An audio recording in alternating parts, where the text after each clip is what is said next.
sky, gazing far into the night. I raise my hand to the fire, but it's no use, 'cause you can't stop it from shining through.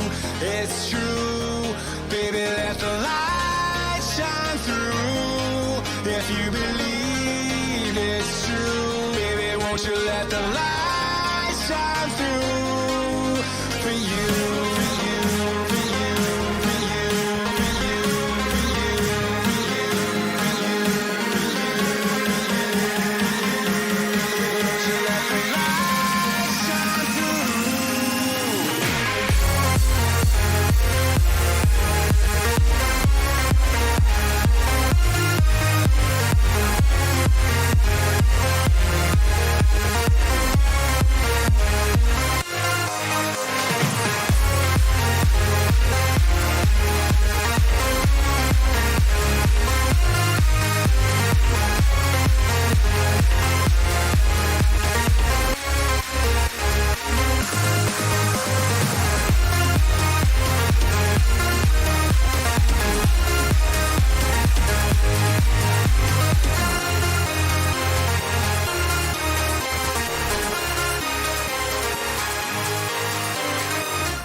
Hello there, welcome back, good morning, and welcome back to what seems like my 12th stream, let alone this morning, this week. I don't know how many streams I've done, whether it's members videos or live videos, but yes, good morning everybody. As you can see here, Dan is with me live. Hello, Dan. Good morning everyone, how are we all doing? We're all looking forward to this epic final game week of the season. Absolutely, Dan. Yes, it is the final day of the season. If you didn't see my stream this morning, which was, I don't know, whatever time it was, about 8 o'clock in the morning, something like that, I went through Harry FPL Tips' predicted lineups just to help people like myself, people maybe like yourself, Dan, maybe others in the chat that are struggling to wonder who will be playing this particular game week. And yeah, it will absolutely be helping myself, because there are certain players in my team where I can now hold on to because I trust Harry's opinion. There are other players which I can now get rid of where I think to myself, and we'll talk about those players in a minute with Dan. But more importantly, I just want to say again, hello to everybody joining us. It is, like I said, the second stream of this morning, but this is the more important one, Dan. I think this is the score predictor game, where you'll be pleased to know, everybody, you will be pleased to know, not only have I actually done, you may have seen the thing I put up on Twitter earlier regarding Crispy Crumbs, but it doesn't matter now. You maybe have seen this, everybody, but up on screen is my research. Essentially just writing down my predictions, Dan, and going through the history. I've also got questions, 3 questions for you, Dan, but also 3 questions for the chat if you're struggling. Maybe they can give you clues, something like that. So, yeah, we're all going to have a bit of fun. There are 10 fixtures, obviously, to predict, but it's all on the same day, which is tomorrow. And just a quick reminder, as ever, so myself, Jason, hopefully Dan, but you don't need to tell us yet, but hopefully Dan, and then we've got special guests in Capkin FPL, Llama will be joining us, and hopefully another special guest who I'm calling Mr. X at the moment. We're still waiting on confirmation, but as you can be aware, I gave these content creators essentially last minute notice, and I must have messaged Dan about 15 in total, and basically all of them are either going to the pub or they've got some form of arrangement. So unfortunately, the majority of them couldn't join us. They'd love to, but I think they'll probably come on at some point next season. I'm also waiting on another guy to contact us. But other than that, it will be myself, Jason, Capkin, Llama, hopefully 2 others, and then it will be 4 or 5 moderators covering all the games. So tomorrow from 3 o'clock. So yeah, 3 o'clock tomorrow afternoon, we will be live, as I like to say. But Dan, we haven't heard you speak for the last 5 minutes. You looking forward to tomorrow? I am. Yeah, definitely, mate. Do you know what? I've just been enjoying seeing the fans back in the stadium. I think it's just made a big difference. Like that Palace Arsenal game on Wednesday.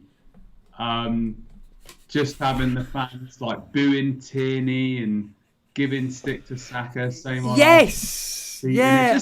It feels good, like, you know, just feels real. I don't know about you, but I've been saying in members' videos and also streams and whatnot is that I've noticed a difference in the way some teams have reacted to them. The simple example I gave was Everton. Every time they put in a crunching tackle, the fans would roar, and you could tell that they were like, come on, let's get on with this. Let's really enjoy ourselves. And obviously they went on to win 1-0.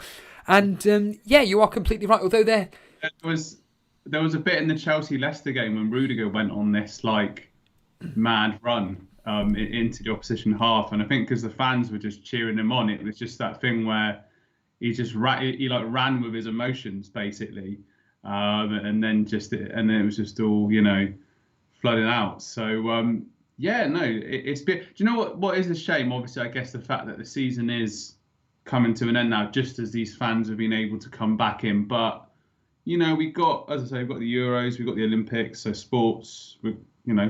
Fingers crossed, of course, that there'll be plenty of good sports over the summer. But I think it's going to be interesting. To see what people do on the final day of the season with their transfers and how it affects the mini leagues and just all the normal stuff, really. Yeah, absolutely. I said to people on the stream earlier, and again, if you didn't catch it, I apologise for repeating myself, or for people that are brand new here, you won't know this information. But tomorrow, the idea of the stream, I did message Jason a basic structure to the show. Yes, a structure. Basically, between 3 and 4. We're going to definitely talk about the Elite Invitational League because that's extremely important. I spoke about it a bit this morning, but the battles between Paulie and Peter Scullion for first place. You've then got Jason, surprise, surprise, who's got he's got third unless he absolutely messes it up. But then there's fourth place up for grabs, Dan, which is going to be between almost 10 teams. It's gone from 4th all the way down to about 13th, 14th.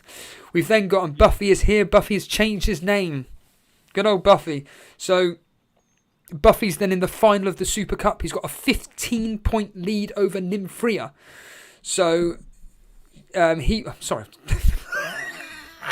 Lost my words then. So he's got a 15-point lead over Nymphria. So we'll be looking over that, see what he's done and also what Nymphria's done.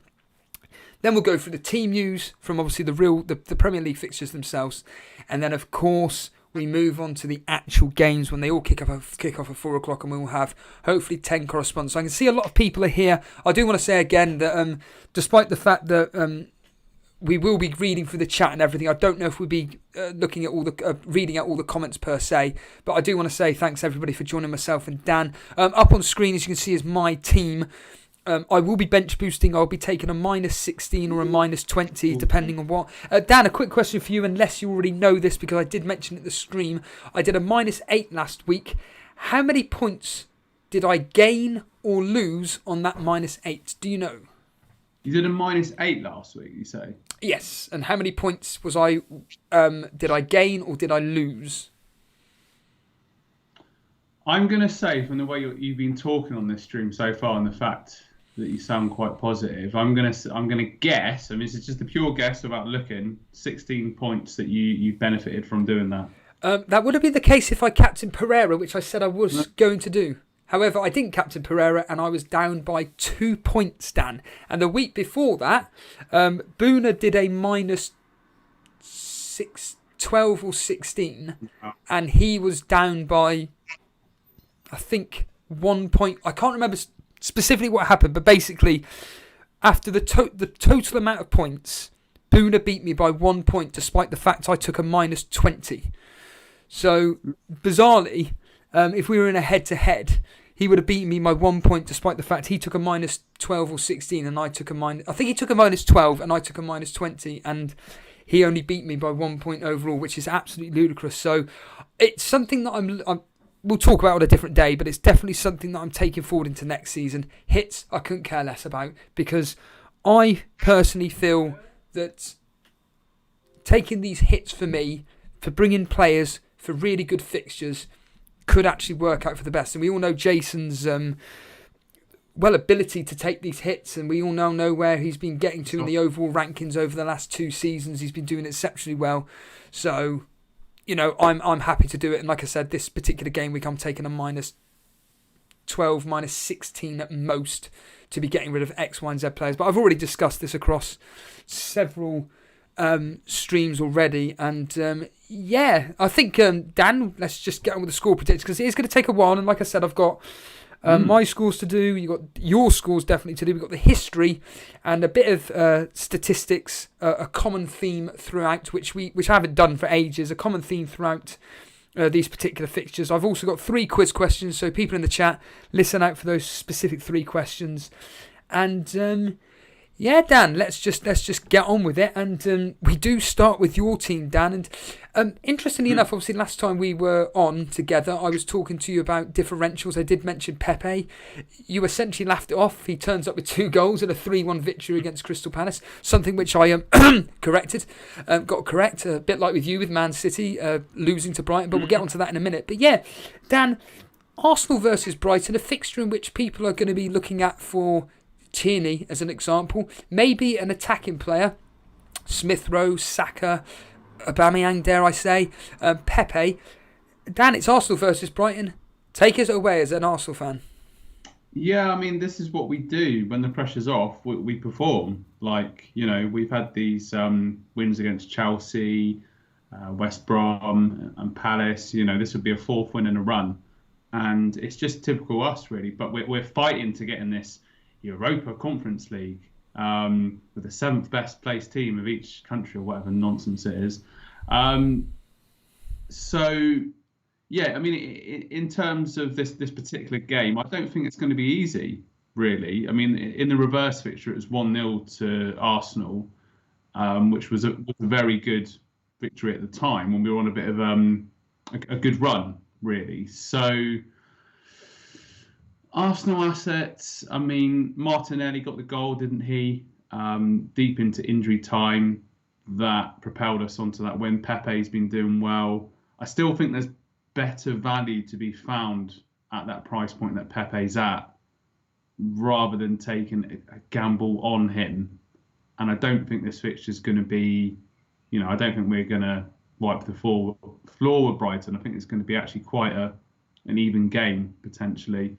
So if you're pushing me, I'm not going to go for Aubameyang. I think Tierney or Saka, in terms of their value, if you've got saved up like 2 free transfers, for example, for this particular game week, I think they will be better to have a bit of a punt on, particularly Saka. He's been good all season. He's had a little bit of a dip, but either Saka or Tierney. I mean, Tierney got the assist, of course, for Pepe's first goal. Now I'm just remembering it was an excellent cross. So go Tierney. But for this game, it'll be a tough one. As I said, with the pressure off, we haven't been so great at home. I'm going to go 2-1 Arsenal, really. And we're going to fight to get that 7th spot and play in that Europa Conference League against all these B-Tech. They're not even B-Tech teams, actually. C-Tech teams, if that is such a thing, with the Wi-Fi password names and whatnot. So, yeah, 2-1 Arsenal, Tierney, decent option. What are you saying, Steve-O? Before I do that, I do want to do this. So I'm going to put on myself a big camera. Hello. So I know you're here, Boona. I was actually going to do this impression on Twitter, but I can't be bothered, so I'm just going to do it on here. So when I was just briefly watching, I will continue watching it later, your chat with the Hall of Fame manager, I noticed a lot of your, not just you, but Llama's eye language. So every time, and I apologise, I forget the guy's name, I think it's Matt, I think. It doesn't really matter. Every time you make a point, the pair of you would just do this.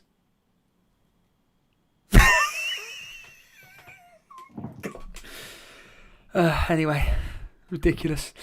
So Dan can't see me on camera either. So no, I know it's really. I just think, what the hell are you doing? Don't you just have to turn me on? Oh, that's another conversation for another day, mate. Is it? That's for total Steve-O. I wanted to ask you a question, actually. In all seriousness, you were talking about the fans and stuff. I have a feeling that this could be a negative response from Arsenal fans. I think that this could have a detrimental effect for you guys. I also think that the fact that your home form has been terrible, this away from home, excellent. Home form, very poor. And how do you think the fans will have an effect on your team? Would it be a positive or a negative? To be fair, it's a good point. I didn't actually consider that because I just realised that the West Brom game was obviously there's no fans there, and then obviously the Chelsea and Palace games are away from home. So yeah, I guess in light of the whole Kroenke out and this bid from the CEO of Spotify is kind of heating up a bit now, and because Bergkamp was talking about that during the week that himself, Vieira, and Henry, are sort of in cohorts, if you like, with this billionaire to take over the club. They're sort of putting the pressure out there in the media. So yeah, it could. When you think about it, I mean, our home form, like you say, we couldn't beat Palace at home. We lost at home to Burnley. We lost at home to Wolves. We couldn't beat Fulham at home. That was 1-1. So yeah, I think it could. I think there might be some similar to the Man United game against Fulham on, was it Wednesday now, where there was peaceful protest, but the fans will make their thoughts. No, that could be a bit of a negative atmosphere. I'm going to stick with my prediction just because I think, once again, the pressure is off, although is the pressure on if they want to get into this, I don't know if you even call it Mickey Mouse. What's a poor version of Disney? I don't even know. So yeah, possibly. I mean, what are you leaning more towards a draw for this game, or? Well, another quick question for you. I was just wondering, did the fans have an effect on the Brighton game when they beat Man City? Because obviously they had Cancelo sent off. I would have thought that would have had more of an impact, the fact they were playing 10 men. Did you watch the game and... Oh, you didn't? No, fair enough. I was just wondering if that may have had an effect. But like I say, the thing is, the warning for that game was the Newcastle Man City game on the previous Friday when it was 4-3, and I guess it must be the case of Man City that they're just so focused on this Champions League. It's been there's such this big thing ever since Pep took over there, and like they're finally in the final in what's essentially a replica of a Premier League fixture. That must be playing on their minds, I guess, really. So you do get these strange results at the end of the season, and Cancelo got sent off really early, so I think that would have made a difference. But I still think, with the fans there, that brings back the home advantage for teams, because there have been some strange results this season, with teams having like big away victories and whatnot. So yeah, I keep saying this, I think Brighton have had a really good season. But I'll go back to when I covered the Brighton Leeds game, and I was just really impressed with the way Brighton played that day. They won 1-0 at Ellen Road. They've done the double over Leeds this season. They won 1-0 away at Liverpool, and they beat Tottenham at home 1-0. So they've had a lot of solid defensive performances. With Dan Burn there, he was picked up from Wigan a few years ago, solid centre back. So and you got Trossard as well, but everyone's kind of favourite differential pick from time to time. So yeah, I'm more talking myself into a draw now. We've been speaking about this for so long. Well, yeah, I mean, I always think to myself, whenever I do these streams, I mean, let me just get this off my chest. So whenever I do these streams, I think to myself, God, are these two waffling on and everything? And then I think to myself, well, actually, when I either listen into a live stream, whether it is, Llama Lounge, FPL Gameweek, whatever, whether it's Andy's stream, whether it's Planet FPL stream, which is very rare that I listen to their streams, but point withstanding is that it's actually very interesting information. And another question that I wanted to ask is, going back to from a fantasy football perspective, lots of people are thinking, oh yeah, Arsenal assets. The way you're speaking is actually a case of, no, actually I'd probably avoid, to be honest with you, because the only reason why people would be jumping onto Arsenal assets is if they are chasing for a differential. So from that perspective, if you're not chasing and you're just essentially just holding a lead or whatever, do you actually just think your players just avoid, don't worry about them? Yeah, I have to admit I've been doing that. Like I'm ninth in our cash mini league that we take very seriously and whatnot. And it's just like I have been playing safe the last few game weeks. Because I want to stay above you and I want to stay above people I know, i.e. Dale and Jay. I wish above Jay, above Lewis. Lewis, because there's people I know, and it's a bit of bragging. It's just that, keeps you invested towards the end of the season. That's what it's all about, a bit of fun. So yeah, I mean, people were mentioning Joe Willock in the chat. Ironically, he's been like the asset that I've occasionally mentioned on stream, but not had the bollocks to put in the team. It's not a swear word.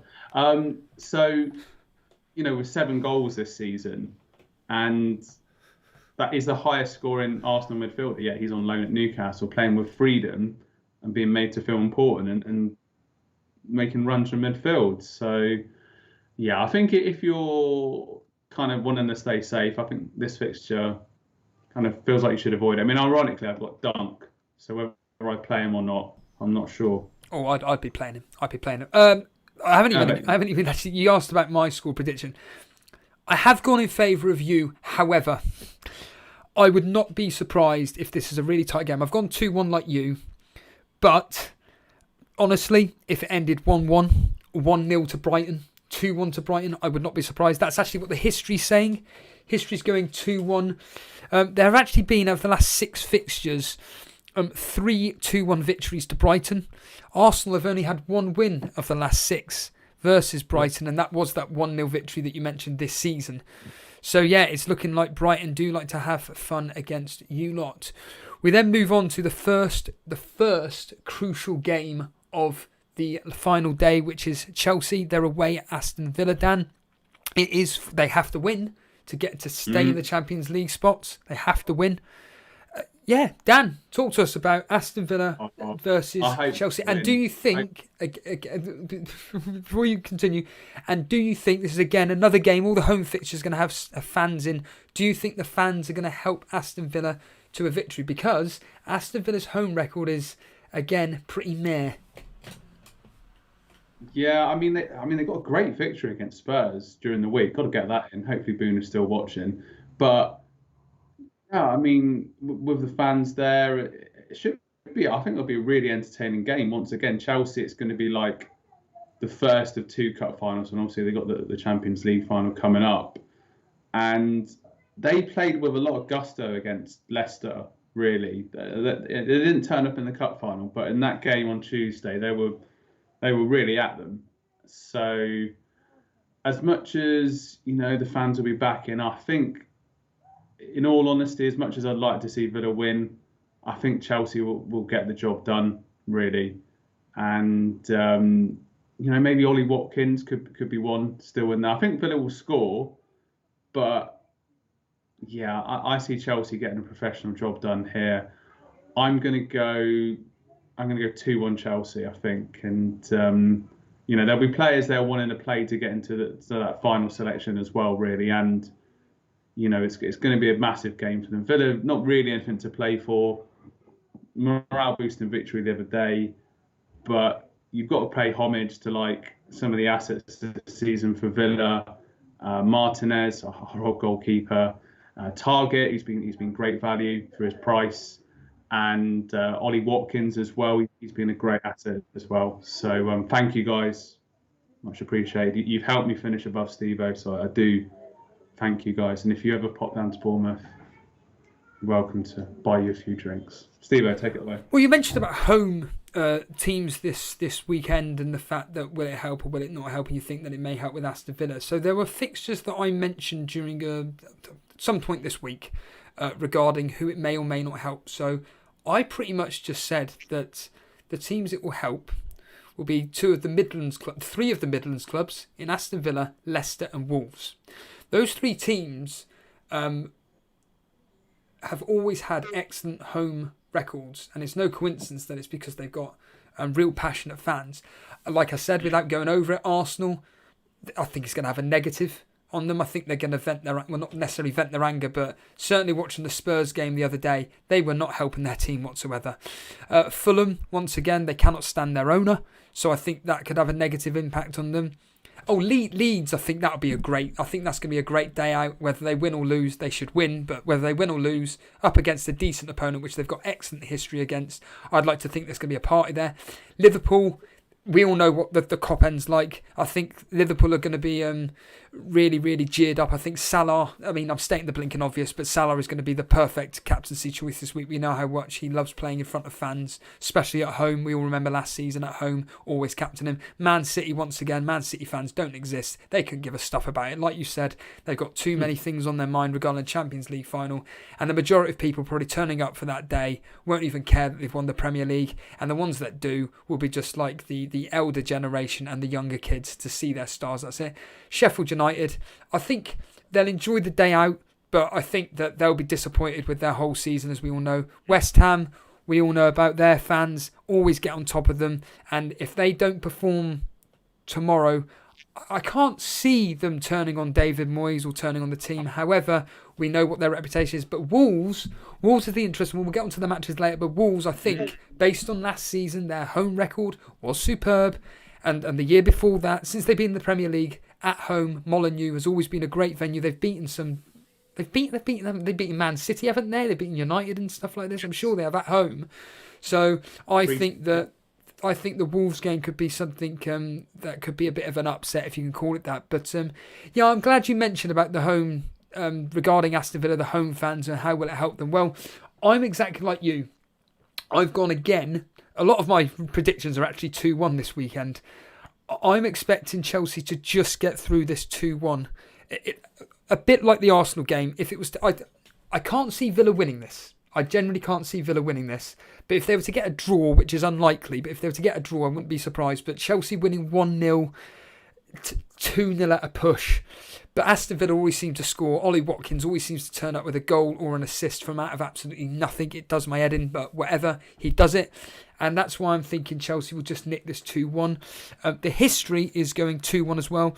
Chelsea have had 5 out of 6 wins, and 3 of them have all been 2-1. The next fixture, which, listen up everybody, the next fixture, listen up. FPL Tips is here, morning pal. The next fixture is Fulham versus Newcastle. We don't really need to go into too much detail about it, but I do have a trivia question on it. So everybody listen up. I'll be going into chat to see if anybody gets the question right. But there is a bit of a trivia question on a particular game from a long time ago. I wonder if Dan, with his football knowledge, his football memory, will remember this. But yeah, Fulham versus Newcastle, Gan. You were talking about Joe Willock. I'm going to get straight to the point here. For a differential, should people bring in Joe Willock for this particular game?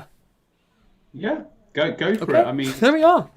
I mean, he's been in great form. You know, what more can you say, really? I think Newcastle have done well to stay up. They've had some rocky periods throughout the season. That game, Newcastle-Southampton, was the best game I've seen all season in the Premier League, I think. It was just that 3-2 victory they got when they had... I think they had 9 men for the last 20 minutes or something stupid like that. Because they had a sending off, and then they had loads of injuries. Yeah, it was something crazy like that. And Danny Ings hitting the post, and it was just like playground football for the last 10 minutes. So, yeah, I mean, St. Maximum as well. Another interesting one. He's had since he's come back from injury, he's really helped give them a lift. Callum Wilson as well was a decent season, to be fair, kept them in the league. Fulham improved throughout the season, but unfortunately they've just not scored enough goals, and I'm afraid that's why they will be getting be back in the Championship next season, probably back up the season after. So I'm going to go 2-0 Newcastle in this game. Yeah, Gary Neville made a point on Sky Sports last week during the commentary when it was against Man United, actually, funny enough. And essentially he said what you just said. Look, Fulham were terrible at the start of the season, couldn't get any results whatsoever. Then in the middle bit, they did okay, got a few good results, that memorable 1-0 against Liverpool, and then they just fell off a cliff. And since then, they've been absolutely hopeless. They played okay. I watched the game, actually, well, the first half anyway, of Man United versus Fulham. I was disgusted. I was disgusted by Fulham, and I haven't even got on to Spurs yet. But I was disgusted by Man United, sorry. I thought they should have put the game to bed within the first 25-30 minutes. A statistic popped up that Man United had only had 75% possession. At that point, I literally was lying on my bed and went, I don't even remember Fulham touching the ball. They were terrible. So I'm expecting this to be an absolute dire game. If it ended 0-0, I would not be surprised. I've got it down as 1-1, but that's only because I think that Fulham may put on a bit of a performance in front of their fans, despite the fact that I think of the negative opinion. Newcastle, they've got no Callum Wilson, as we know. Is Joe Linton good enough? I don't think so. They beat, who was it last week that they beat 1-0? Sheffield United, wasn't it? Thanks to Joe Willock. So, you just mentioned it. Neither team can score when they haven't got a talisman. Fulham just can't score full stop. So I'm expecting this to be like a 0-0, 1-1. If I was to put a winner, though, I'd certainly be putting it as 1-0 to Newcastle. But I've gone 1-1. The history, though, is actually going 1-0 to Fulham. There have actually been, across the last 6 fixtures, 4 clean sheets in this game. 3 of them for Fulham. 2 of them being in a 1-0 victory. So on to the trivia quiz. So I'm going to have to bring up the chat in front of me now to see if anybody gets this. So listen up, peeps. Peeps, I have a question for you lot, but more importantly, I have a question for Dan. It is a bit of a trivia, and we go back. See, I don't like giving away the date because I think people cheat. So I'm going to ask the question, and then the date may come in as a bit of a hint. So, the last time these played at Craven Cottage in the Premier League, right? Okay. Fulham won 1-0 thanks to, remember this guy? Lewis Holtby. Not Lewis Kirkby. Hello, lads. Not Lewis Kirkby, but Lewis Holtby. He went to Blackburn, didn't he? Sure he did. He was at Tottenham originally, wasn't he, or something like that? Yes. Well, sorry. What happened to him, I wonder? Booner. Sorry, Lewis Holtby assisted. My apologies. He got the assist for a player called Ashkan Dejaga. Who? Do you know him? No, never heard of him. Right then. Sorry. The question is, though, which current Premier League defender came on as a sub during that game? He scored a goal last week, which coincided to be the winning goal for their current team. So, a current Premier League defender came on as a substitute. They would have been, to give you an idea, they would have been about 22, 23 years old. Last week they scored the winner for their current club. So which defender? I think any of these FPL diehards will probably know it instantly. I'll give you a clue actually, Dan, which will probably, you've already actually mentioned this defender's name already today, would you believe? You've mentioned his name today. Okay. Dunk? Very close. I thought you had it then.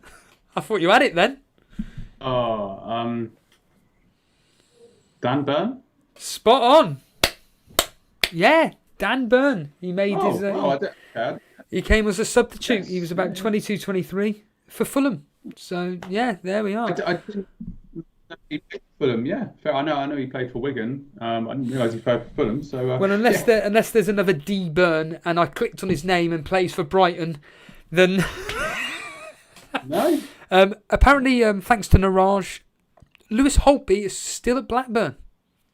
So, there we are. Ben Edwards, Gustav, come in. For Burn. Podner, just quickly, what was Dan's prediction on Fulham Newcastle game? He said 1-0 to Newcastle. Very similar to me. I'm going 1-0. Oh, 2-0, sorry. 2-0. Oh, in fact, I haven't even wrote these down. Sorry, Dan. What did you say? So, what did you say Arsenal Brighton? 2-1, didn't you? Yeah, 2-1. 2-1 to Arsenal. We've got a bit of a maverick in the chat at the moment. It's a close friend of mine, Ben Edwards. I just wanted to... Oh, Ben. I thought I recognised the name. Is that the one of the Torbay Elite that's second? Yes, yeah. Right. The thing with Ben is that he's a devout Everton fan. He never plays Liverpool players, but he still managed to be like having this amazing season and in contention to win the Cash Mini League and whatnot. So his favourite player is Tony Hibbert. Oh, okay. Of all time. Well, hello, Ben. I know you're above Cy Bellamy. That's all I give a stuff about. Already slagged him off already. Funny, isn't it, Dan? How if no one has a clue what we're talking about, I'll just quickly bring it up. Just out of respect to Ben while he's watching, listening, doing whatever he's doing. So There is Benny Boy. Benny Boy! He is there up on the screen. He's just below Jason. He's only a few points off Jason, isn't he? So he's not that far off. So come on, Ben. I want you to win. Of course, Terry Roos is up there, isn't he? Cy Bellamy could lose his 4th spot, and I bloody well hope he does. So that would be absolutely fantastic if Cy was to lose his 4th spot. This is what fantasy football's about. Banter. Banter, mate. You said Aston. What was your prediction on Aston Villa versus? 2-1 Chelsea. 2-1 to Chelsea. And then Fulham Newcastle. You said 2-0, didn't you? Well, we move on to good old. What we're doing here? Sorry, Dan. We move on to Leeds versus West Brom. Dan, the Leeds fans will be back in full force. They'll be welcoming their heroes. I don't know the specific outcomes. I believe this is essentially thanks to James on Planet FPL. He said that if you lot lose and Tottenham lose, and I think by certain score lines, and Leeds were to win by a certain scoreline, Leeds could go both above the pair of you to 8th, that would be. So Leeds have got everything to play for. I hope they do. Tell us why. I hope because they deserve it. They've played with, attacking verve and passion, and they've played as a team. And whereas Tottenham and Arsenal have just been terrible this season, really. So I genuinely hope they finish above us. I couldn't care less because we didn't deserve to finish above a team that actually plays with integrity and actually has some entertains people. Absolutely. Talking of entertainment, Endim saying where are the donuts? That was just me eating them while watching that FPL game week. That's part of the healthy lifestyle. Most of the donuts will be consumed tomorrow afternoon. So if you want to see me stuffing my face full of donuts, great entertainment. Come along. But we are doing our predictions, Dan. So Leeds versus West Brom. What are you thinking on this particular fixture?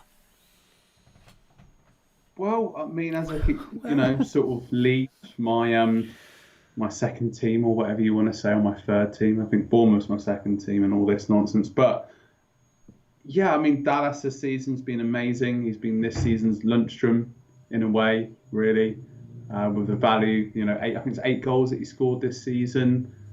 Bamford has 16 goals in the Premier League, yet still not really considered for England. But I suppose we've got a lot of strength and depth in the attacking positions.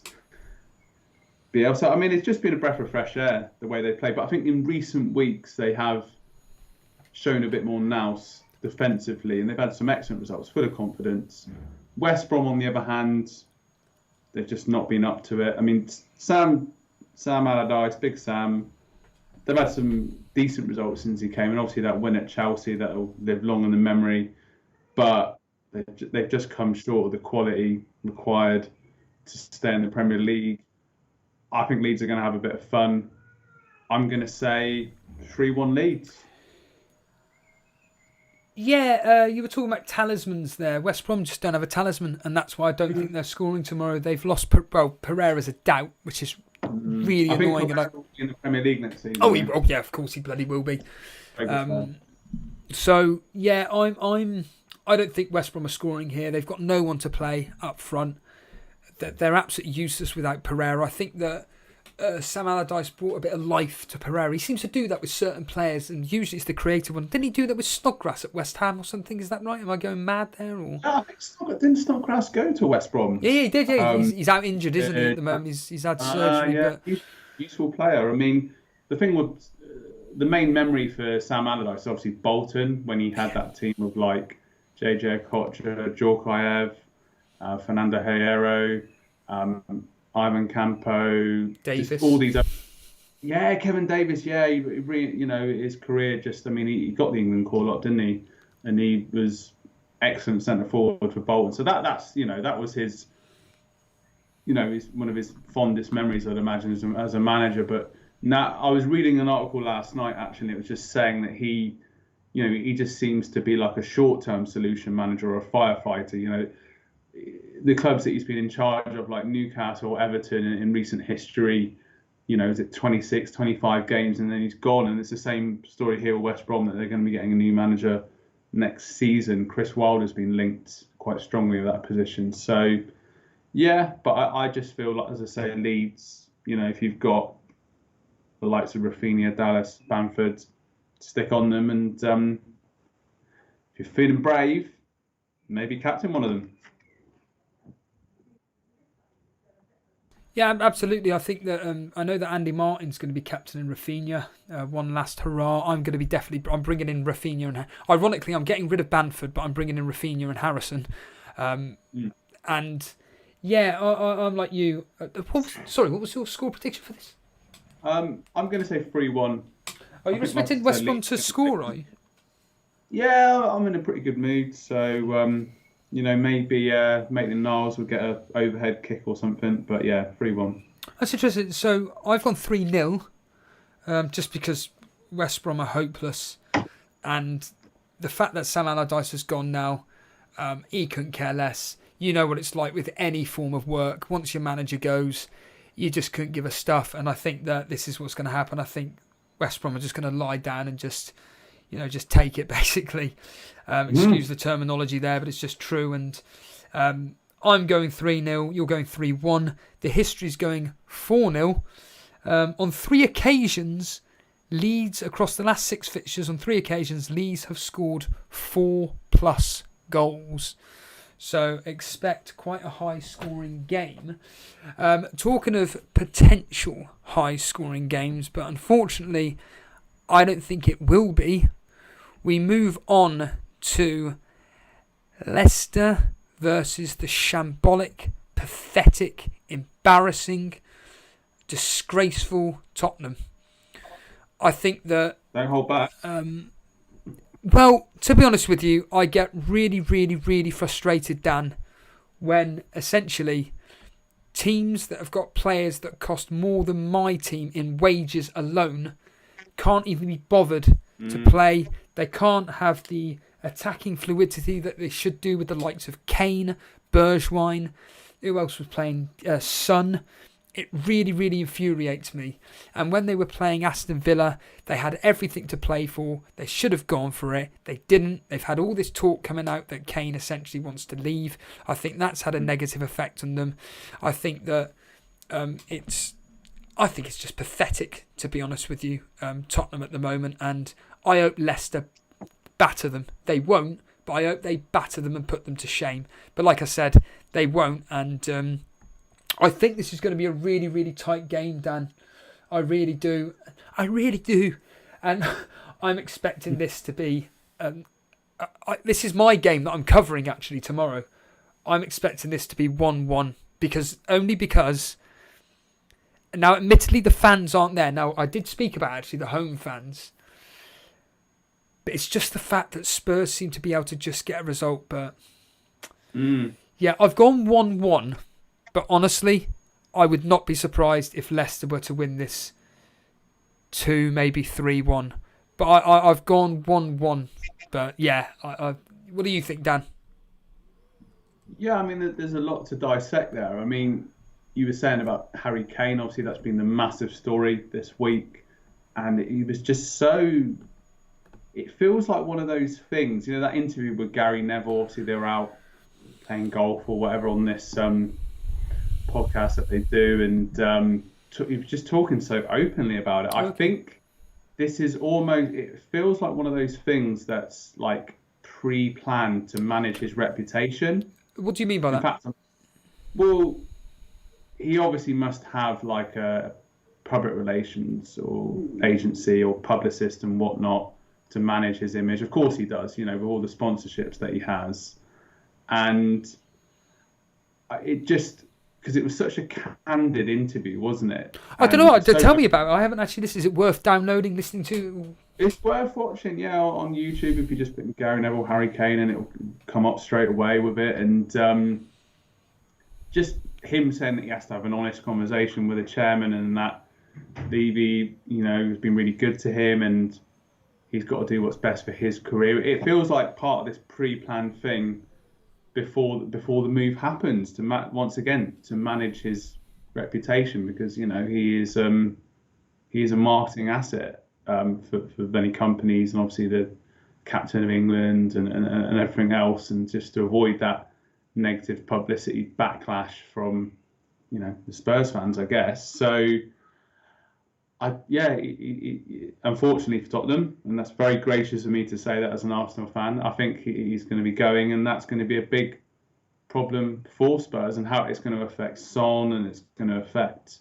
I think probably the other Spurs players will be quite surprised about how open and honest he's been, because players don't normally, they don't normally become that honest about it. So, can I ask, was there anything that stood out from that interview where you thought, oh Christ, I'm surprised you said that? Well, yeah, I think I like the fact that he said he wants to get to the level of Messi and Ronaldo. I think that shows, fair play. I mean, that shows that winner's mentality, and that, he is a world-class striker. He'll be still trying to go for the golden boot here, ahead of Salah. So those two have certainly got something to play for on the last day. But I think it was more like him saying, well, Levy could sell me for £100 million and might not be able to get that in a few years. I was just like, wow, that's quite a, it's just really honest. You're not used to players talking about it in that sense, really. So, because, if you think about ex-players, obviously mentioned like Van Persie and players like that have had to deal with, they're all professionals earning fantastic amounts of money, but still the amount of, hate or abuse is going to get to you, isn't it, really, from fans of your former team and whatnot. And it's only several years later that they can come out and say, well, actually, they didn't offer me a new contract, and you're just there as an Arsenal fan, like, oh, really? But they couldn't say that at the time. So, yeah, I think, sorry, I've just gone off on a complete tangent, but I know it's what people want to talk about at the moment. So, in this game, Leicester have got a win. I was really disappointed with Leicester on Tuesday. I know it was after the cup final, but they were really timid, I thought. They only really attacked the game till late on against Chelsea, and I thought they were just weak, to be honest with you. I wouldn't be surprised, actually, if they don't get the result here. I want them to get the result. Maddison has been a waste of time. He won't be, he won't. But he is coming back from injury. I'll give him that. But he won't be getting into that Euros team if he doesn't put in a good show tomorrow and everything else like that. So, I'll say I'm going to copy you, actually. I'm going to go 1-1. I think Spurs will try to get a result just to appease the fans. And, I'm going to go 1-1. Just to let anybody know that's just joined us live now, thanks for all joining us. We are talking a lot more than normal. We're not interacting with them much as chat. I know Dan is actually, you're writing in the chat box, aren't you, Dan, occasionally? Yeah, I'm just keeping an eye on the chat and seeing what people are saying, just to see. I've seen that someone here, Naraja, is saying swap with Martial. That'll be an interesting swap. He ain't going to Man United. No chance. Man City, if anybody.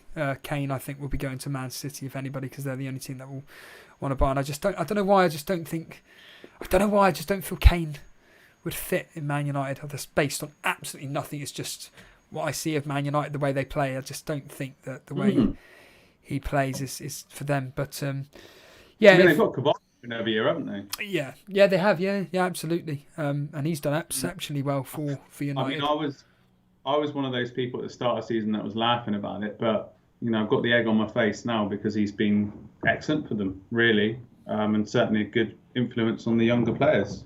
Yeah, absolutely. And just to say that if you are joining us now and don't know, myself, Jason, hopefully Dan, along with Capkin Gaming and Llama, and hopefully a couple more content creators plus some moderators. We're covering each of the 10 games. I'll be personally covering the Leicester versus Spurs game. Jason will be covering Wolves versus Man U, and then we'll be dishing out. And Dan will obviously be covering, if he's joining us, Arsenal Brighton, but then we'll be dishing out the rest of the games to the individuals that are joining us. So we'll be going live from 3 o'clock tomorrow. But from a prediction standpoint, I said Leicester 1-1. Dan said 1-1. The history, though, is going 2-1 to Leicester. Leicester have only won 2 out of the last 6 versus Tottenham.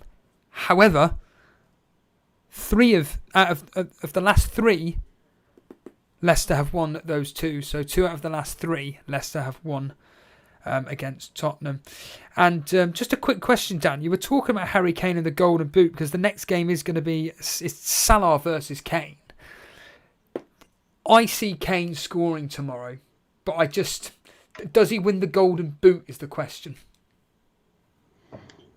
I think Salah has got the better fixture. Okay. Really. Yeah. So I think Salah will, like I said, get that Golden Boot, and we'll be pushing forward. Brilliant. Well, talking of Mo Salah, it is Liverpool versus Crystal Palace, Dan.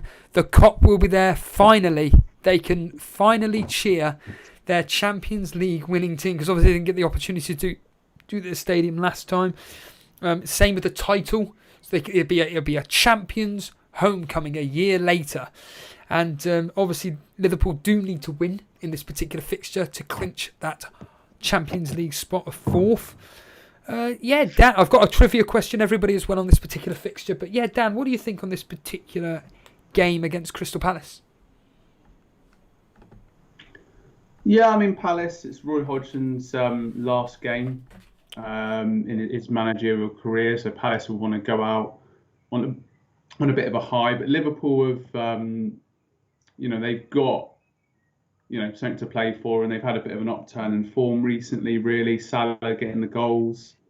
So I think Liverpool will run away with this one. I think it's not going to be like a battering, but I think I'm going to go 2-0 Liverpool, I think, really. As I say, they've got it all to play for, and the captaincy at the moment is on Salah. Oh, same as me, Danny boy, same as me, because I think that it is going to be a bit of fun here. You said 2-0. I'm going 1 up. I'm going 3-0. I was a bit persuaded by the history, actually, because the history is in excellent favour of Liverpool. Obviously, it's Roy Hodgson's last game as well. Is he officially retired, has he? I think so, yeah. I mean, he's had a great managerial career, hasn't he? Obviously, managing Inter Milan, managing Liverpool, of course, getting Fulham to the Europa League final, managing Switzerland at the '94 World Cup as well. So he's had a really wide and varied career over a long time, and done a good job at many clubs, really. So and of course he managed England. How can I forget that as well? For the quarter-final of Euro 2012. So yeah, he's done a great job at Palace. So they've got to try and find an experienced manager that's going to steady the ship there. They don't want to do a bit of a Charlton Athletic whereby they drop down and sort of fall off, really. No, absolutely not. No, and I'm trying to do some producing while you're talking away there. And I'm going to have to get rid of that immediately. That's probably ended the stream now. There is Piers Morgan on the thing. But yeah, I'm going 3-0. Dan, you're saying 2-0. The history's going 4-1. 4-1. Dan, obviously you've got Benteke. Will you be playing him?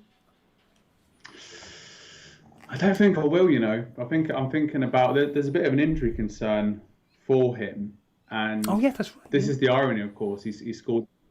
Yeah, so he scored in 4 games in a row, and scored against his old club Villa. Of course, Liverpool is one of his old clubs, so he probably will score if I do take him out. But I almost feel like the luck's going to run out. I mean, he's had a good end to the season. Maybe he's playing away for a transfer or sort of trying to get into that Belgium squad for the Euros and whatnot. So. Yeah, I'm thinking about a transfer of him and Maddison out because I've got 2 free transfers. I just don't feel like Maddison's going to do anything, or Benteke, and I think with that money I could use it for better options, really. Yeah, absolutely. I completely agree with you. I think that certainly someone in your position, you're going to be wanting to essentially go for it. And I was actually going to say we haven't really touched on like certain players to be bringing in. So for Chelsea. You're thinking like a 2-1 tight game.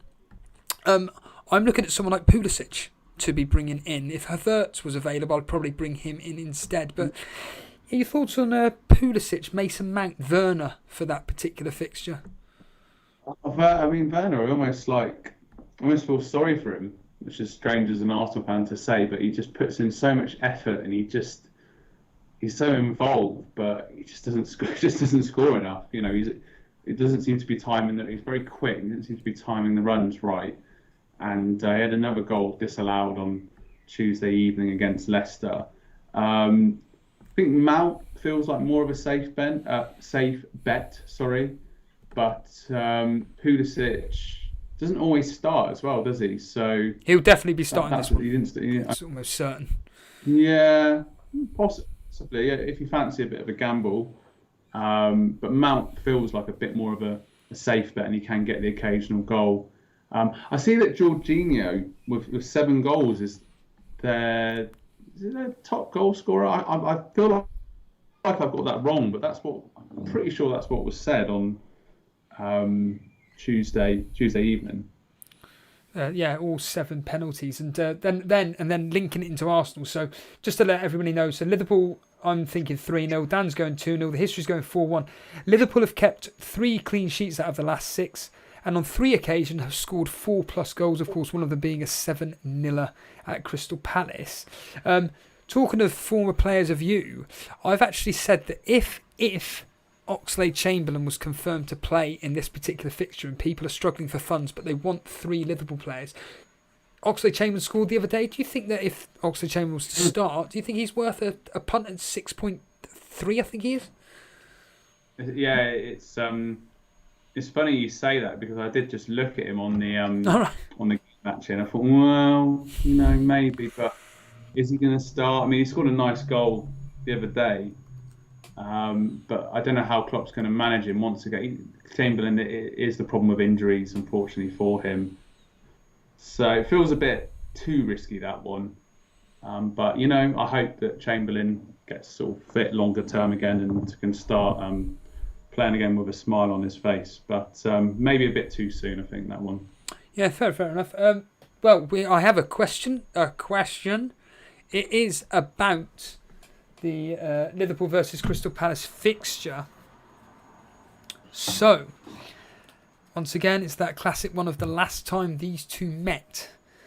So, the last time these two met at Anfield, who scored the opening goal in a 4-0 victory for Liverpool? So, the last time these met at Anfield in the Premier League, who scored in a 4-0 victory, the opening goal?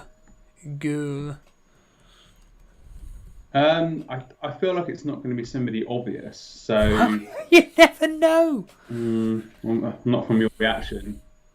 I'm going to go Milner. No. I'll give you 3 guesses. Who? Mane. No, I'm afraid not. No. If you want to cheat, the clue is in front of you. If you want to cheat. What, my laptop? Yeah, if you want to cheat. Remember? Oh, Chamberlain. No, I'm afraid not. No. Congratulations, Johnson. Okay. It was Trent Alexander-Arnold. He scored a free kick. Johnson straight in there. Lots of information there. It was a Trent Alexander-Arnold free kick and a 4-0 victory the last time they played. So, right then, this is the interesting one for a lot of people, including myself. It is the Aguero final game for Manchester City. Everybody is banging on about Aguero. They're saying, bring him in, captain him. He's going to score a hat-trick. He's up against Everton. He's going to do really, really well. Well, I'm afraid I don't think that will be happening whatsoever. Man City, I'm assuming, will make quite a few changes. We'll ask you in a minute, Dan. I know that on FPL Tips' predicted lineup, it is pretty much a completely changed squad with the likes of Sterling starting. So, yeah, I think this game is going to be horrible. I think it's going to be really, really tight. I'm expecting this to be a goal in it either way. I would not be surprised if Everton were to win here. But because it's Man City at home and it's just their quality. And Everton, you were talking about goal scorers. They just have no one that scores goals, despite the fact they got Calvert-Lewin and Richarlison. I get that. But there's just something about them. As much as they impress me for Wolves, you never felt like they were ever going to score. Calvert-Lewin seems to need about 500 chances to be able to put the ball in the back of the net. So, saying that, I am expecting Everton to score. I just think, though, that Man City are going to win here in a 2-1 victory. But like I said, I really would not be surprised if Man City were to lose this or even draw like 1-1, 0-0. But yeah, Dan, Man City, what you thinking, mate? Well, that final against Chelsea is not too far off. So they've got to get the win for the fans, really. The players be worried about injury and all this nonsense. They lost to Brighton. They've got to get that winning mentality back. Maybe Aguero will get one final hurrah. He's been obviously an amazing player for City and a great FPL asset. One of Jason's favourites. Everton, they've just had they've had good and bad parts of the season, haven't they, really? They started the season really well, lots of attacking intent. And, I think it will be... It's a tough one to call. I'm going to go... Do you know what? I'm going to say 2-0 to Man City, actually. I think they'll just get the job done. They'll want to get back winning again. They might try some things out before the final. And Everton... Yeah, you can never really rely on them. I mean, look at the game against Sheffield United at home. Yeah, they like I say, they seem to huff and puff a lot, but just can't seem to blow the house down, so to speak. Like against Wolves, I think they should have. That was a very, very. I'll tell you what, Dan, I actually tuned into that game, Everton versus Wolves, because it was a lot more enjoyable than Man United versus Fulham. Really, really liked it. I love the fact the fans were back, but I just think that Man City's quality will shine through. A few more differentials. I got Dave Lister here saying, what about Torres? What about Kevin De Bruyne? He's classed as fit.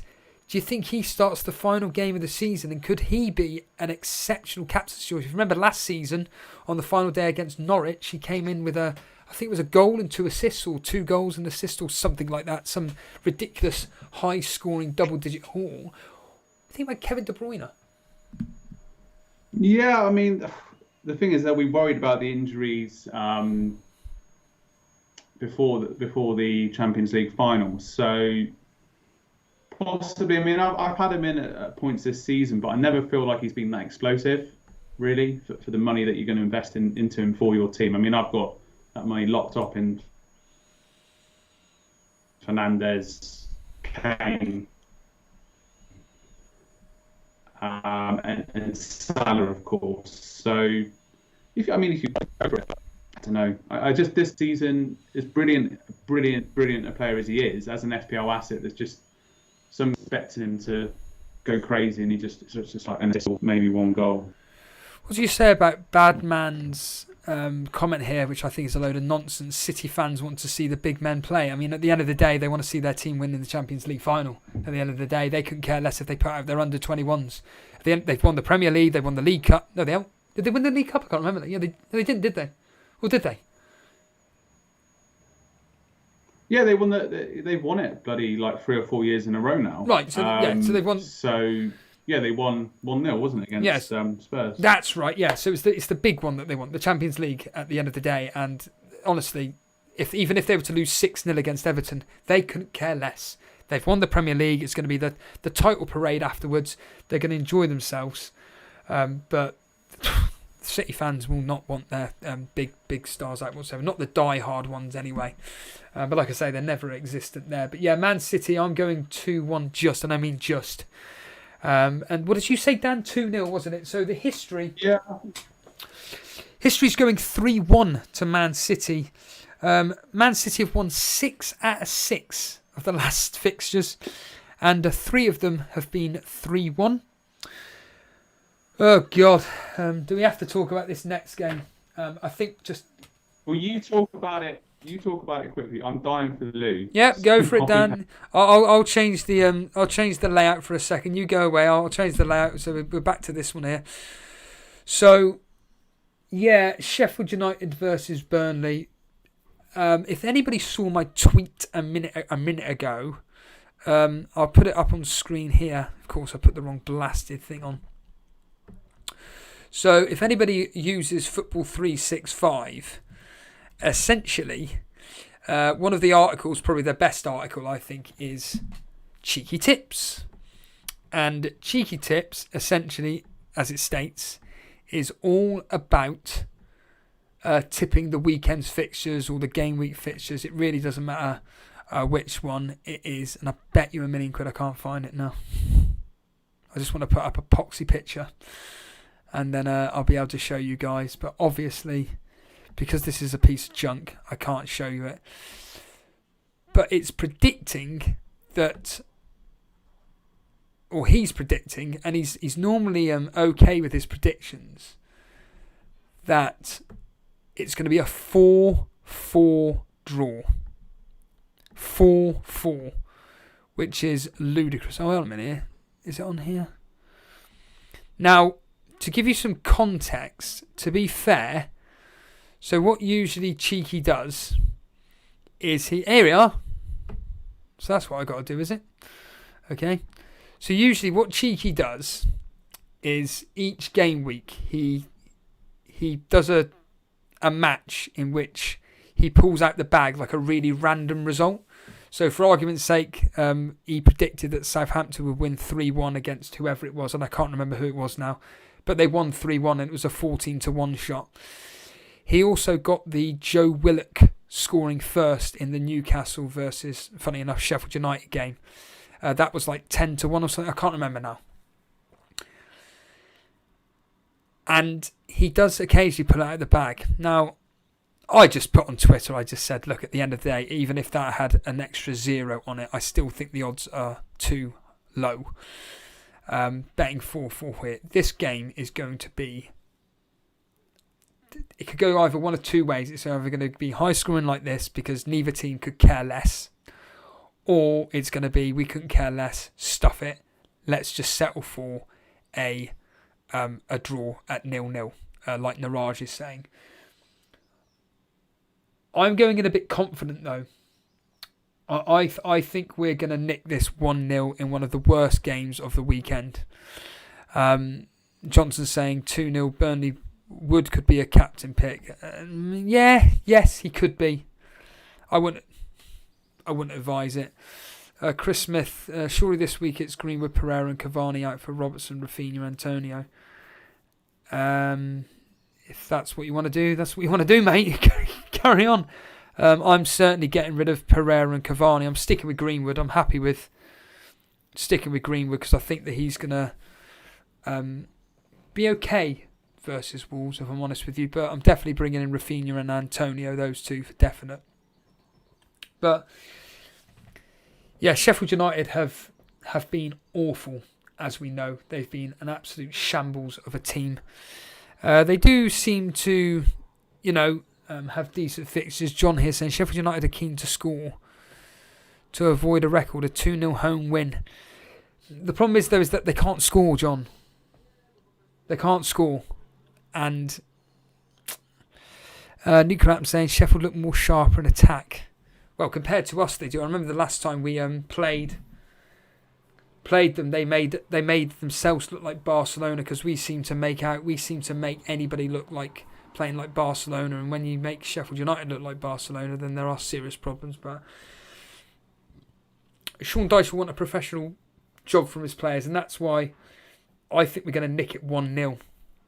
It's going to be an awful game. I feel sorry for the poor git. I think it's Harbour Boy. I think it's Gary. I'm pretty sure it's Gary who's going to be covering that game because it's really early in the morning for him, and he wants to be part of it, but he can't really be making out the kids. So I think that it's going to be good. Dave Lister saying they won against Everton. Yeah, but Everton are terrible at home. Dave, come on, mate. Think logically. Everton are shocking at home. So neither can Burnley. They lost 4-0 and 3-0 to Super Leeds and Liverpool. Yeah, but once again, Leeds and Liverpool, look at the teams you're talking about here. Leeds and Liverpool. It's not Fulham. It's not Sheffield United. It's not Crystal Palace.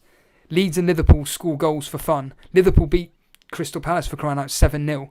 Leeds beat Man City the other week. Don't give me nonsense like that. If you were to say like Sheffield United had beaten us 3 or 4-0 in the last few seasons, fine. To be fair, last season when they were actually on a decent run, to be fair, they beat us 3-0, but that was last season. Their team this season is, and I can bring it up on screen now once it loads up. Come on, load up. I can't do it when Dan's here because it would interfere with his connection.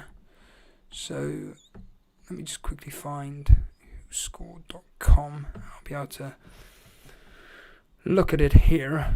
So Premier League, here is Dan now. Dan is coming back. So Sheffield United, here we go. This season at home has been the last 6 fixtures, they've lost, won, lost, won, loss. Bit of the pattern here, so it means they're probably going to beat us now based on that simple pattern. But at home, they've won 4, drawn 1, lost 13, scored 11 poxy goals, conceded 27. Now, our away record, ironically, this season has been better than our home record. We won 6, drawn 3, lost 9, scored 19, conceded exactly the same as Sheffield United, 27. Last 6 fixtures, 1, lost, 1 loss. So it looks like I think they're just both going to cancel each other out here. Dan, we're talking about, if I just put you up on screen again, there you are. Dan, we're talking about Sheffield United versus Burnley. I'm expecting this to be an absolute drab of a game. We've got people in the chat thinking, well, no, I think Sheffield United are going to do you over here. I completely disagree. Sheffield United have been an absolute shambles. I think that their fans may actually have the opportunity to potentially protest, possibly. And yeah, I'm not expecting anything out of this game other than us to come out of it just 1-0. What are you thinking about? Yeah, I mean, Burnley have had a good season, really, and they had a bit of some tough periods, but some excellent results. Just to interject here, John, mate, at the end of the day, Sheffield United are bottom of the table. They may play well, but at the end of the day, the results say for itself. So you can say the same about Fulham. Yeah, they played all right against Man United, so why don't they keep it up for the rest of the season? I'm not proclaiming that Burnley play well. Burnley are awful. In fact, it's people like this chat that will go, oh, mate, Burnley are doing really, really well this season. Well, yeah, we just knit results. Have you ever watched us play? We're atrocious. We're awful. I'm not suggesting for 1 minute Burnley are any good. But against Sheffield United, yeah, they play all right. They play okay. But every time I've flaming watched them, I've not thought, oh, God, why are they bottom of the table? What do you think on that, Dan? Look, I mean, Burnley, I compared them to Greece, didn't I? Euro 2004. Yes. That they play to their strengths and they're well organised. And, like Greece, they've got a strong physical presence up front. I can't remember the name of the striker, but, you've got that in Chris Woods and, you've got Nick Pope in goal and Tarkowski and Ben Mead, very solid defence. And it's just like the old George Graham mentality, 1-0, get a 1-0 win and nick it. And Burnley have done really well this season. They're a very well managed club. And as I was saying, they have had some excellent victories away to Everton, away to Liverpool, away to Arsenal, dare I say it, in the game that we covered, what feels like a long time ago now. So, yeah, I mean, Sheffield United, when I've seen them, there's been a lot of effort, but they just haven't got the quality.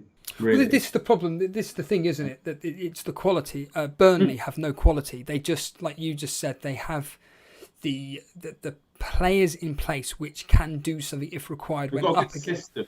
Yeah, they've got a system in place which can do well against players which they're capable of doing that system for. But when you come up against the like this individual here was saying that, well, Leeds and Liverpool battered you. It's Leeds and Liverpool, for crying out loud. Do you know what I mean? Man City have beaten us, 5 or 6-0 6 times in a row. Because that's what Sean Dyche does. It's just, let's just do a 4-5-1. Let's try and contain them. Within 2 minutes, Kevin De Bruyne has scored. oh, well, that system's done then. And then all it is just watching them passing the ball about, shooting from distance, and then they score again, they score again, and they score again. It's that's what we do. And when it comes to the last, it's happened ever since Sean Dyche has taken charge of us. Every season, without fail, it's exactly the same. The last 8 to 10 game weeks, surprise, surprise, he lets the shackles off and he just goes, right, lads, enjoy it. Just enjoy it. I don't care about clean sheets. I don't care about defending well. I just want you guys to enjoy it because we've got the points now. We're safe enough. I think as a percentage, there's a chance we'll get enough points in these next 10 games when we have some fun to be able to stay up. And that's what he did this season. That's what he did the season before that. It happens every single year. And people come on here and they're like, oh, Burnley are this amazing team and stuff. Yeah, well, why don't they just play that all the time? But they don't, because they haven't got, you talk about systems. The best system that we have is just essentially soaking up pressure, boot the ball down to flaming Chris Wood, who will lay it off to either Vidra or Ashley Barnes, in this case Vidra, and Vidra runs and runs and runs, and then he shoots and he misses. It's the same thing over and over and over. And when you get the opportunity like I have to actually watch Burnley for the first time, and then you understand from people like my dad, whenever he messages me and just says every single time, that was awful. The only time that I've seen us play very, very well was against Everton and Crystal Palace. That was it, those two fixtures. When I spoke to my dad against Wolves, which ironically is when I was down with you, I said to my dad, come on, mate. Yes. Tell me the truth. Were we that good or were Wolves that bad? And he went, to be fair, Wolves were terrible. And I'm like, well, there's your answer then. We just took the opportunities. No. Yeah, Wolves were terrible, but I mean, you've got to take the opportunities as well. No. I'm not suggesting that we didn't take our opportunities. We clearly did. But what I'm saying is that when the opposition just isn't playing good. Hold on a minute as well. What about when you beat Villa? Was it 3-2 and you came from behind? And I remember actually. I don't know whether this I don't remember. I do remember, but I don't remember. Go on. I remember this is like ingrained in your psyche as a Burnley fan, or you Burnley fans as a collective, whereby you get these good victories and it's like, well, it's only 3 points at the end of the day because you almost don't want to build yourselves up. And I'm like, well, the thing is that it's because you've got to enjoy the good moments. We do, but there is no good moments, Dan. We don't just winning a game is fine if it's for actually wanting to achieve a trophy. In this case, it's just to survive. It's like my dad said on the text message. He said this. He said, just get rid of Dyche. Just send him off to Crystal Palace because he has got no ambition. Now, you could argue, well, hold on a minute here, Steve-O. The board don't exactly give him money. You're right. They don't. They don't give him any money whatsoever. And to be fair to him, he may be thinking, well, I can only work with what I've got. How can I have ambition when you don't give me the players that I want to work with and be able to have a big enough squad where we can compete on two fronts? That's a very good point. I agree with that. But at the end of the day, Dyche has got to fight with what he's got. And getting the odd result here or there, usually it is because the other team aren't playing up to their usual standards.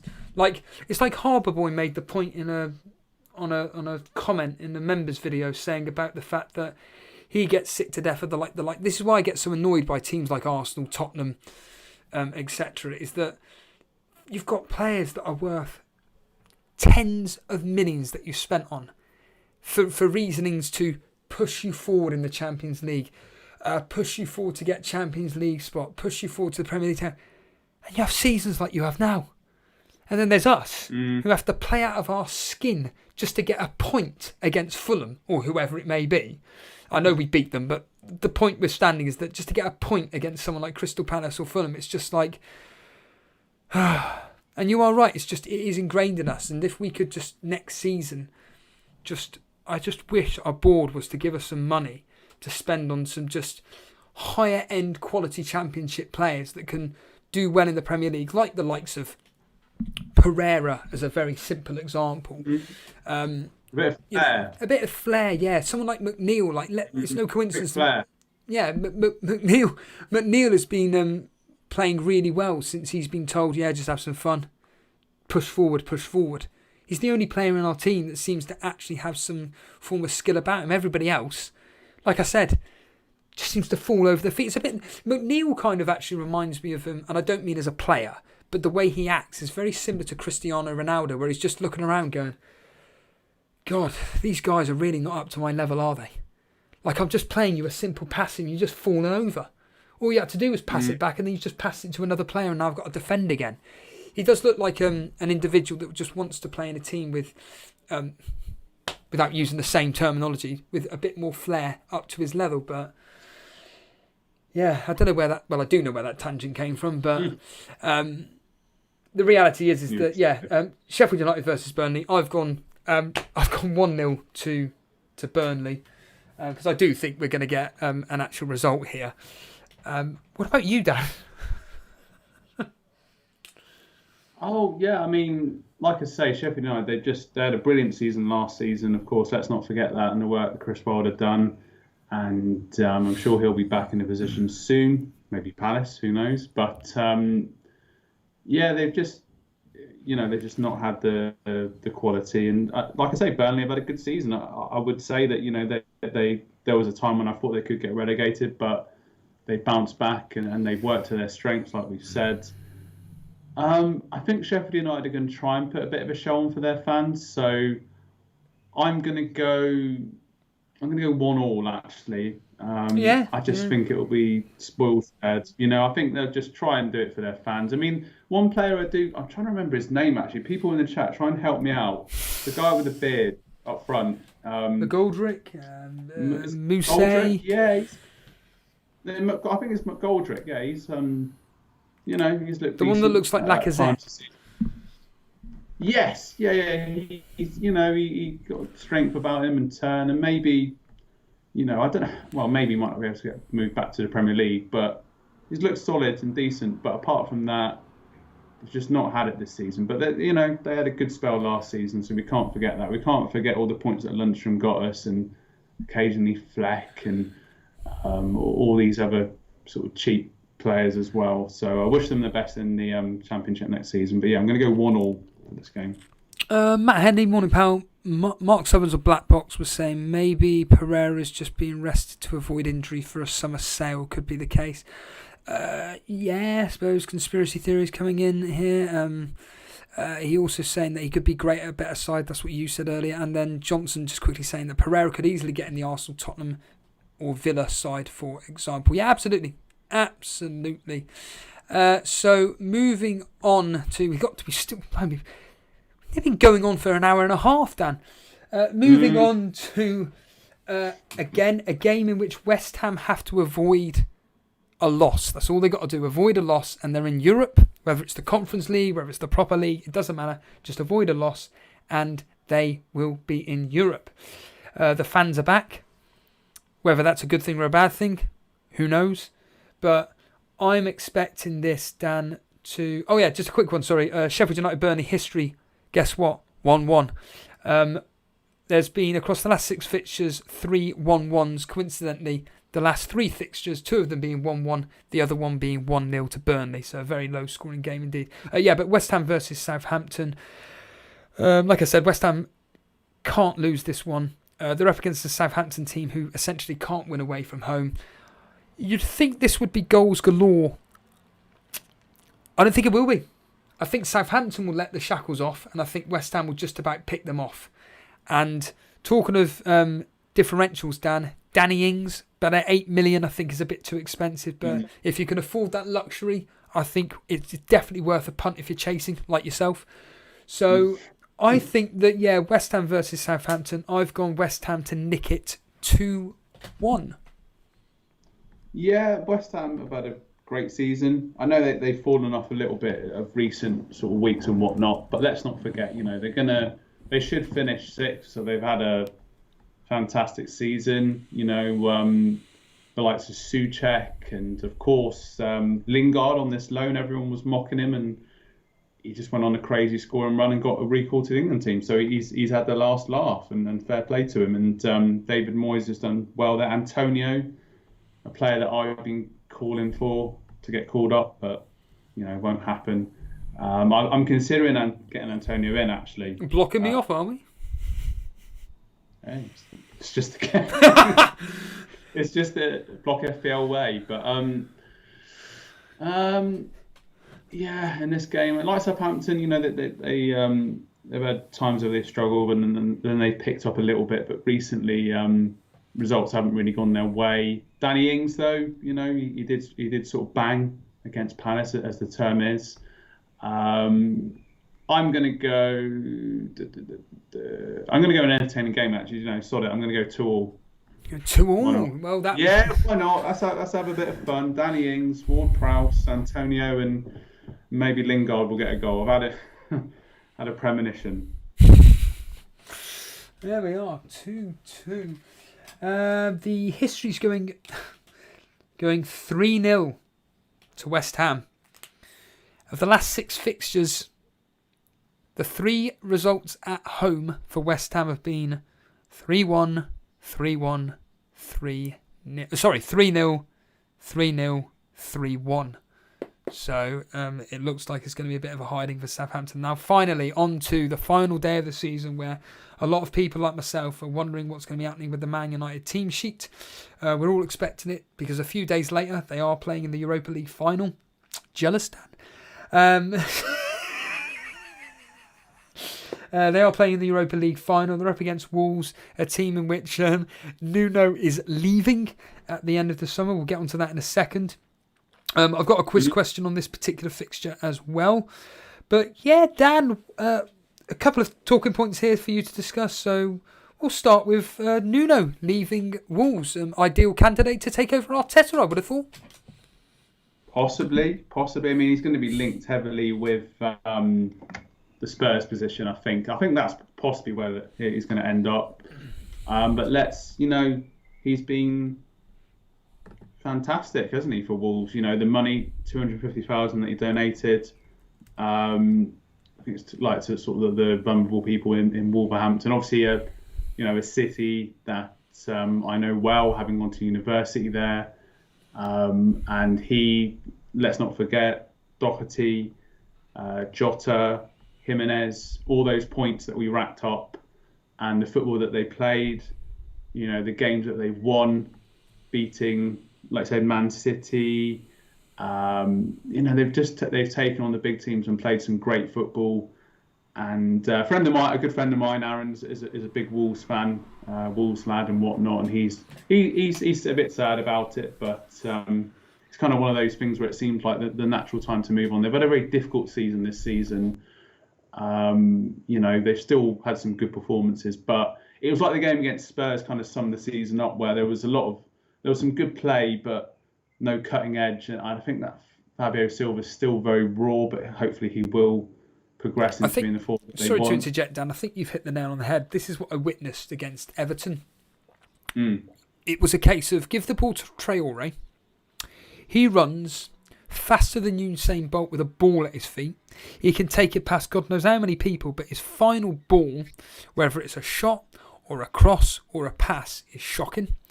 Any player that gets into any form of shooting position for Wolves, they either put it wide or straight at the goalkeeper or blaze it well over the bar. I completely agree with you. I just don't think they have any cutting edge. And without Jimenez, it just seems to be like, well, plan A's gone, plan B's gone, plan C as well. What do we do? So, yeah, I completely agree with you, Dan. And going on that, do you expect, though, that Wolves could turn up here and send off Nuno with a final day victory, with the fact that the fans are there, and the fact that Nuno's come out and said with good news that Jimenez will be fit for the start of next season and whatnot? Do you think there'll be a feel-good factor against a supposed weakened Man United team? I think so, yeah. I mean, they want to give him a good send-off. The fans will be back in the stadium. And, yeah, I feel that Wolves will do their best. Traore, he's obviously always someone to watch out for. United, one eye on the Europa League. That's Wednesday, isn't it? So that's a really quick turnaround. So on that basis, just to finish, I'm going to go for Wolves to win, actually, because United will be all focused on that Europa, and I think they might put out a similar team to the team they put out against Leicester. So that's a bit worrying for Fernandes owners like myself. I'm going to go 2-1 to Wolves. But do you think, going on that, though, that maybe the Man United players will want something to prove? And the fact they're up against a poor Wolves team, actually, the likes of, I don't know, Greenwood, for argument's sake, it looks like based on predicted lineups that Greenwood could be starting up front. He could have a point to prove playing on the left or the right, whatever it flaming is. What do you think on that? And also, just a quick one as well, just a follow-up. Traore, you mentioned, as like a 5.6 whatever million player he is, do you think he's worth bringing in just as again, it's just a quick one-off fixture? No, not really. Oh, okay. I don't know. I'm not feeling that. Yeah, I'm not sure he's so consistent. I think I've been burnt by him in the past, so that's probably why I'm against getting them in. But yeah, I suppose when you look at it, actually, they lost to Leicester, Liverpool, and they drew with Fulham. So they'll be desperate to get some form of. They're very good away from game, home, I guess. But yeah, I suppose. I mean, I just keep thinking that they've got Champions League now, haven't they? Obviously, that's 100% guaranteed. So they'll want to finish the season, beating Villarreal to get the Europa League, so they can say they qualify for Champions League and they want a trophy. So yeah, it's going to be an interesting game. I'm going to stick with my prediction, but I mean, what did you say for this game? I haven't actually said anything, Dan. But you said 1-1, didn't you? No, sorry, 1. What did you say? I don't even think you've said anything, have you?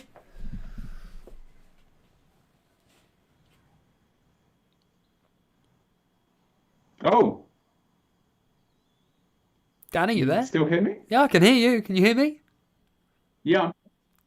Yeah, I was waiting for you to say your prediction. Yeah. Well, I'm going personally, because Wolves are lacking cutting edge. I've gone for a 1-0 to Man United. Okay.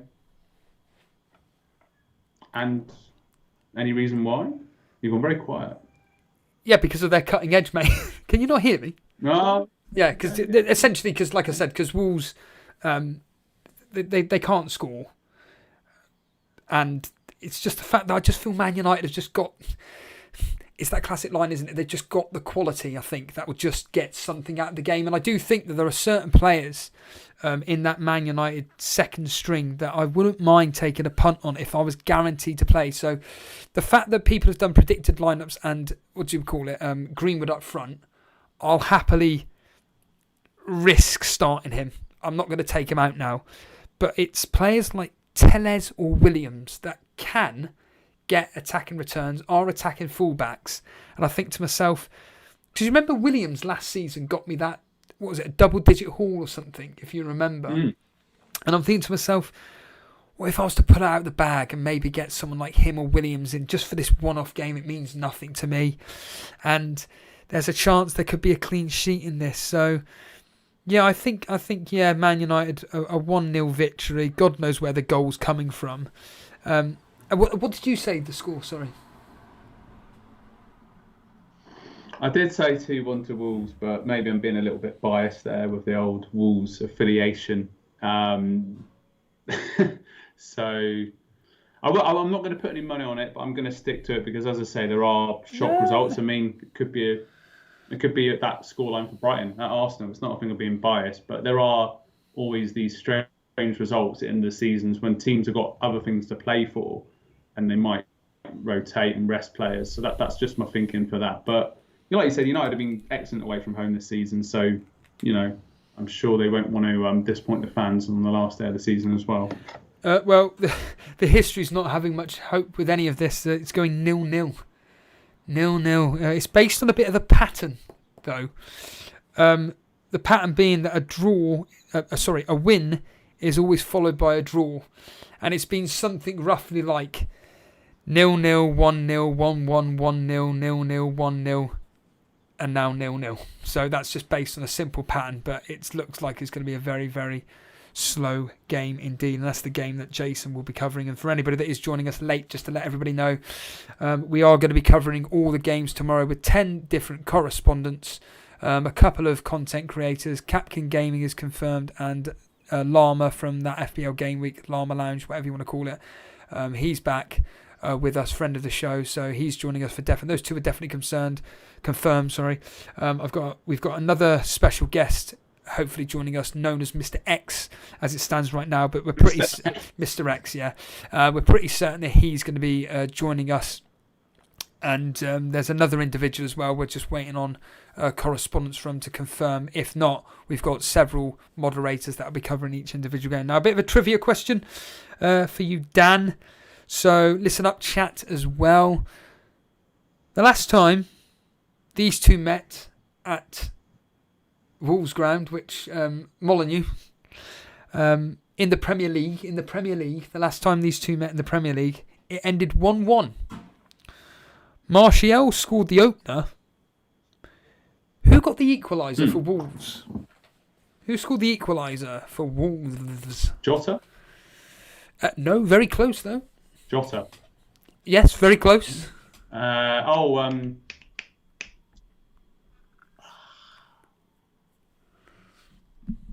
See him, but I can't name him. Moutinho? He got the assist. No, Neves. Hey!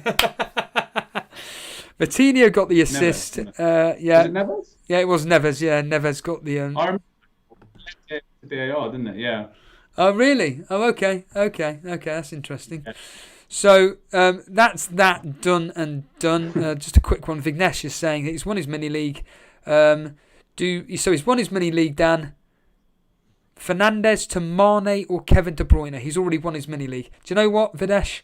I say Kevin De Bruyne. If you've already won it, it doesn't matter. Kevin De Bruyne. What do you reckon, Dan? Go for it. Triple captain him if you've still got the chip. Good Don't blame me lad. when it goes wrong. Talking of our teams before we clear off into the sunset, Danny boy, we're going to put your team up on screen if I can find it. Yep, there it is there. So we've got your team up on screen. There seems to be problems, not quite everywhere, but there seems to be red arrows, yellow flags, people that are almost certainly not going to play. So we have Martinez, Sanchez, Dallas, Rudiger, Shaw, Coleman, and Dunk. You got Lingard, Salah, Rafinha, Fernandes, and Maddison, and then you got Benteke, Kane, Calvert-Lewin. So Coleman, Benteke, Shaw. Well, Coleman, Benteke definitely out. Fernandes, Shaw, about 75-80% not playing. What are you doing, mate? Panicking. Typically panicking. I mean, it's difficult with the United game, isn't it? I have a feeling that one of Shaw or Fernandes may play, but then I have a feeling Fernandes will, just to continue his tradition of playing every single blinking minute. Yeah, it's a lot of money if he's not playing. I mean, I've got Maddison on the bench, but he's just been hopeless. So I need to get rid of Benteke. I don't think he's going to return against Liverpool anyway. And I'm just looking at it live now. So if I was to get rid of Benteke, so that's 5.5, and that gives me 5.5 in the bank. So I've got no money in the bank. And then I look at the rest of the team. It's almost the case of defensively. I mean, I've got Dallas should play, Rudiger should play, Shaw may not play, but then I've got Dunk as the backup. So I'm quite happy with that, really. It would almost be thinking to myself, well, okay, let's get rid of Maddison and then have a good power midfielder in there as a fifth mid, so play a 3-5-2 and possibly play that enabler. But I do like my 3-4-3. That's the only thing. So it's a tough one, really. I'm guessing you're not going to give me any advice because we're rivals, but well, let's get real here. You're about 100 points ahead of me now, whatever the combination is. It doesn't really matter. The point being is that you're definitely ahead of me. I'll happily give you advice. You're definitely going to be playing a 3-4-3 formation. I've been saying to a lot of people, it's all about the fires that you want to be getting rid of. So you've already mentioned Benteke, but the reality being is that you've got a solid. You've officially got a decent 3-5-2 in Dallas, Rudiger, and Dunk in theory, right? And then you've got your five midfielders in Lingard, Salah, Rafinha, Maddison, and Fernandes. Okay, there's a bit of a fire there, but whatever. Then you could have Kane and Calvert-Lewin up top.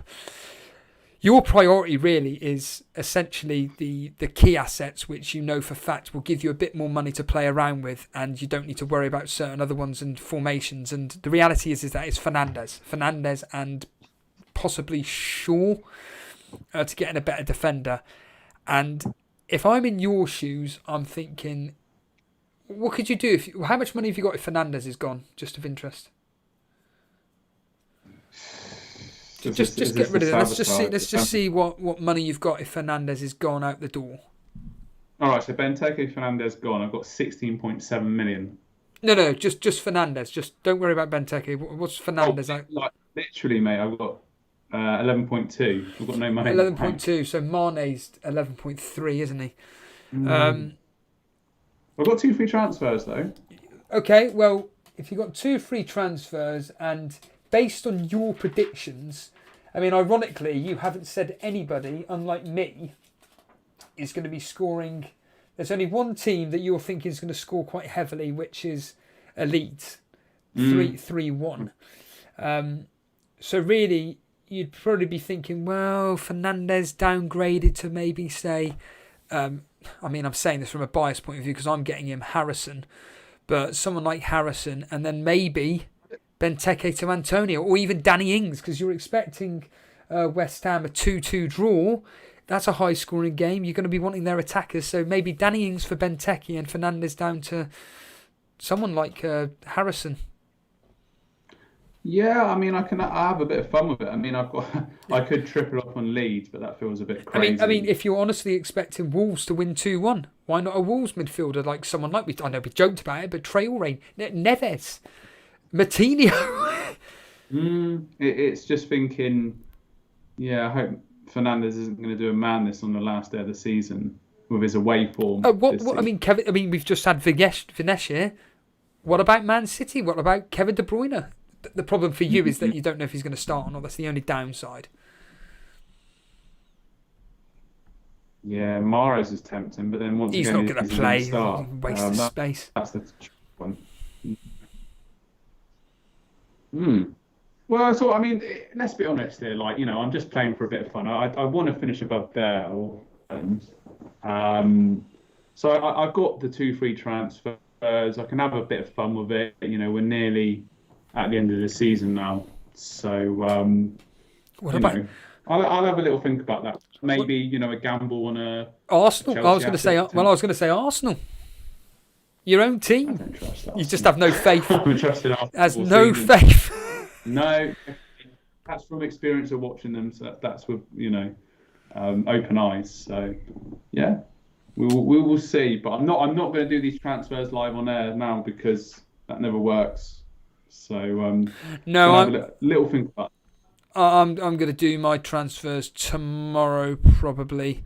Try and get as much information as I can because, like I said, I'm playing the bench boost. It's the final day of the season. I want to have all my players playing. One quick question: Smith Rowe guaranteed start? Should be. Everybody's predicted him to start, so you think he will. So he's a fire that I don't. Well, say a fire, potential fire that I don't need to get rid of. But yep, I'm going to be playing the bench boost. Everybody, I'm going to be doing a -12-16. I'm going to be getting rid of Shaw, Pereira, Mahrez, Cavani and Bamford, and almost certainly going to be bringing in Pulisic, Antonio, Iheanacho, I think, Harrison and Pulisic and Rafinha. Is that right? I can't remember. I can't blink and remember now. But it's definitely some form of comment. Oh yeah, that was it. I was going to get rid of Smith Rowe and have Harrison and Rafinha in, along with Greenwood, Salah and Pulisic as the 5 midfield, which really doesn't matter. So yeah, that's what I'm going to be planning on doing. So just a quick recap for everybody watching right now. I do appreciate the fact that everybody is watching this. So essentially tomorrow afternoon, just to remind everybody, join us at 3 o'clock where we'll be covering all the games, 10 different correspondents for the final day of the season. We're all looking forward to it. I'm looking forward to it. It's been a busy season. Dan, as ever, really, really appreciate the insight, and thanks for joining us. No, thanks for having me on. Thanks to everyone for watching. It's flown by, really. I mean, we've been on nearly 2 hours now. Yeah. 1 hour 48 minutes. But I look forward to the end of the season, the last fixture, see what people do with their teams, and thanks to everyone for coming along. And of course, if you're new here, feel free to subscribe, give the stream a like to support the guys, and check us out on Twitter at Elite FPL. Instagram at Elite FPL as well. We're going to be doing lots more with that, and obviously Jason and Steve-O on Twitter as well individually, so give those guys a follow. But yeah, thanks for having me on. Enjoy your weekend, and got a dash, but yeah, see you all again soon. Absolutely. Cheers, Dan. Cheers, everybody.